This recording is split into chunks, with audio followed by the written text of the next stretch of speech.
After the first 2 episodes that were, let's face it, mainly exposition work, will the 3rd episode of She-Hulk Attorney at Law finally touch on their main storyline? And if so, is the storyline entertaining and worth the watch? Well, if you'd like to hear my take on that, then join me again for this quick review.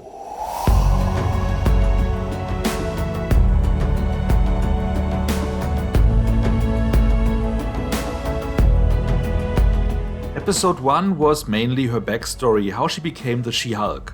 And the 2nd episode was all around how she landed the job as the head of a new division in a large law firm concentrating only on supernatural beings.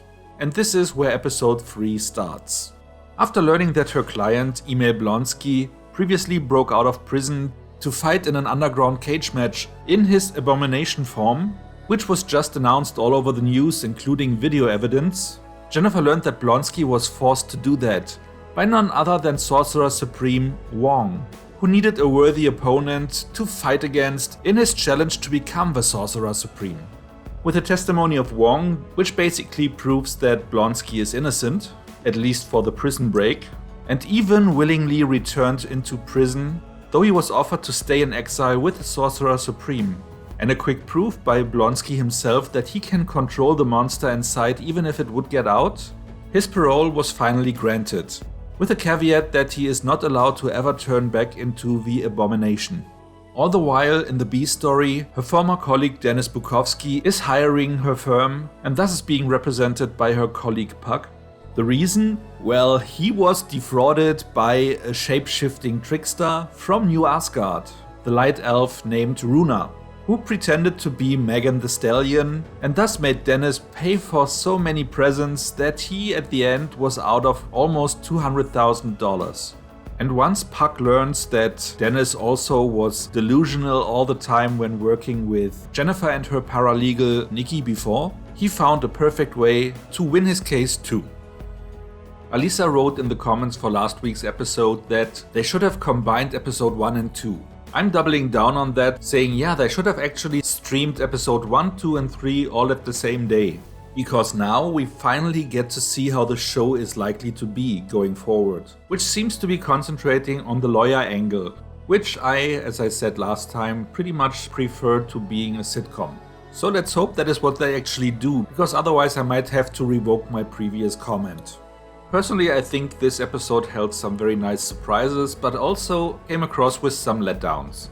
I mean, it wasn't a surprise that Wong would join the cast, we know that from the trailers, but that he would be speaking on behalf of the Abomination was quite interesting, and even admitting that he was taking him out of prison for a task he needed him for, which ended in the parole board telling him, "Are you aware that you have just admitted to facilitating a jailbreak?" Which likely comes with jail time for him as well, where he just created his typical exit circle and left saying, I have to leave now.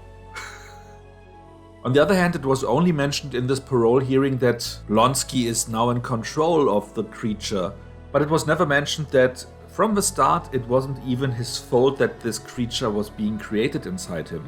Him basically being victimized by the government and then just put in jail was never even touched on, which I think was the most interesting angle of the whole case, and which really excited me to see how they would handle that, because that is likely applicable to so many other creatures and villains within the MCU, but of course they dodged out there a little bit.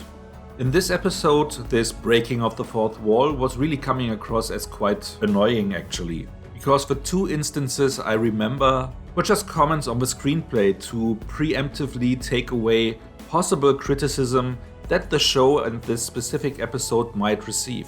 The first one was just about Wong being there as a guest appearance, which made Jennifer tell us that she is still the main character and that this show will not be a series of just bringing in some surprise guests, though she then lists all the guests, including Bruce and Emil, which again I guess was meant to preemptively disarm possible critics, but it was only just highlighting that there was an issue, which most people would have not even thought about twice.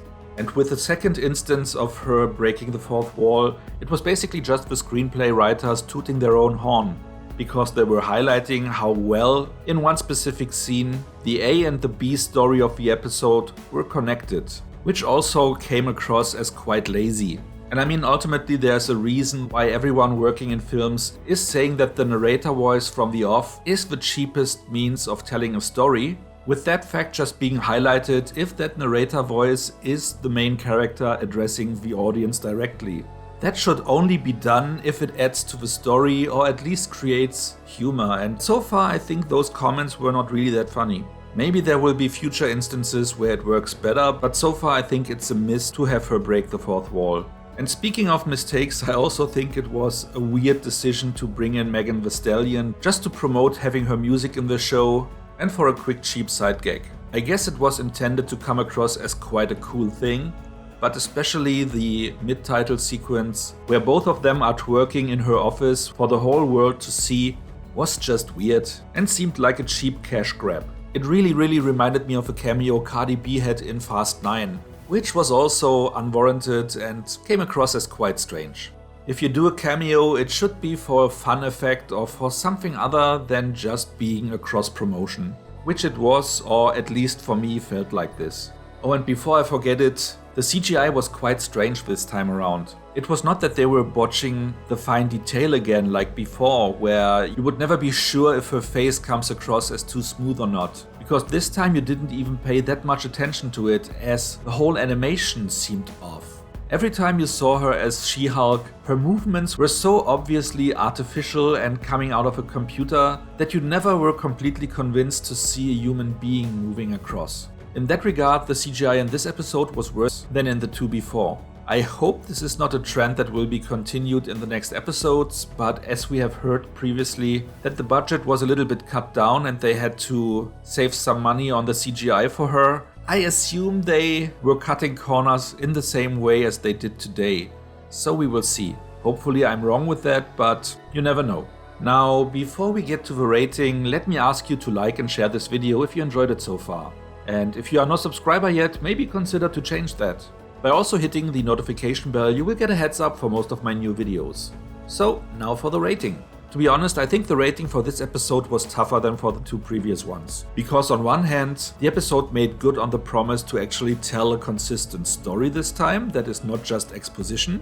But on the other hand, regarding the theme of the episode, it didn't really use its full potential, especially when it came to the parole of Emil. Also, those cash-grabbing tricks left a little bit of a bitter aftertaste in my mouth. So basically, the growth it gained from previous episodes were diminished by those new things that felt out of place. For me, that imprisoned the score somewhere between nice and good, which of course translates into 6.5 points out of 10.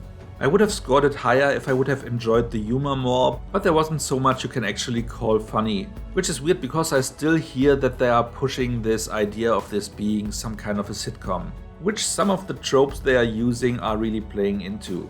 It still doesn't land with me that way, likely for what I just said, because the humor is not really that funny. Again, I hope they concentrate more on the legal angle going forward, so that the next episodes might be kinda interesting in what they have to say from a law and order standpoint. Hopefully they don't keep dodging the major and interesting questions that we have regarding the MCU and law.